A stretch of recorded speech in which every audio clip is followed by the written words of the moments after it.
Mga idol, luto tayo idol ng paa ng manok idol. Bali naluto na po siya idol, malambot na po siya idol. Ginawa ko idol, nilaga ko muna siya idol. Sa gilis idol para malambot siya idol. Saka na siya tinimplan idol ng magic sarap, toyo at saka paminta. Na idol, bango idol. Yummy. Ngayon idol, lalagyan ko siya idol ng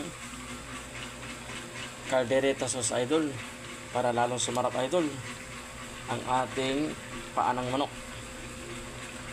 Yan. Yummy.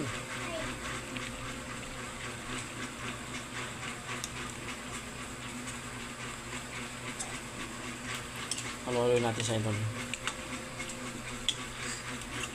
Imbis na adobo idol, ginisa lang natin idol, tapos lagyan natin ng caldereta mix na sauce para lalong sumarap idol ang ating paa ng manok.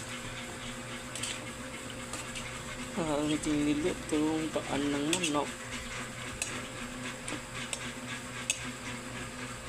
Yummy.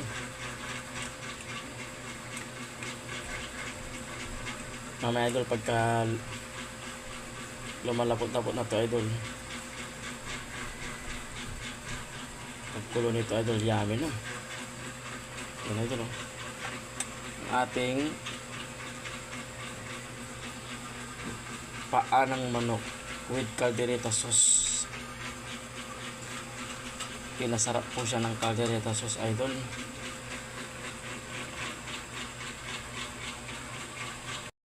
Ito na po yung ating kalderetang paa ng manok idol. Yummy. Kahit na wala siyang gulay idol, sapat na idol yung caldereta sauce idol na nilagay natin. Saka nor cubes na chicken. Siya yung nagpalasa dito idol. Yummy.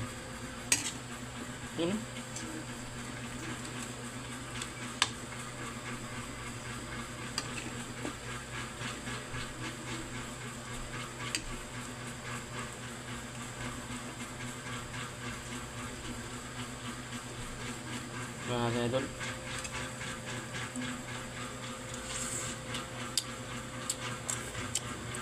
napakasarap idol. Lagyan natin siya ng konting sili idol, pampa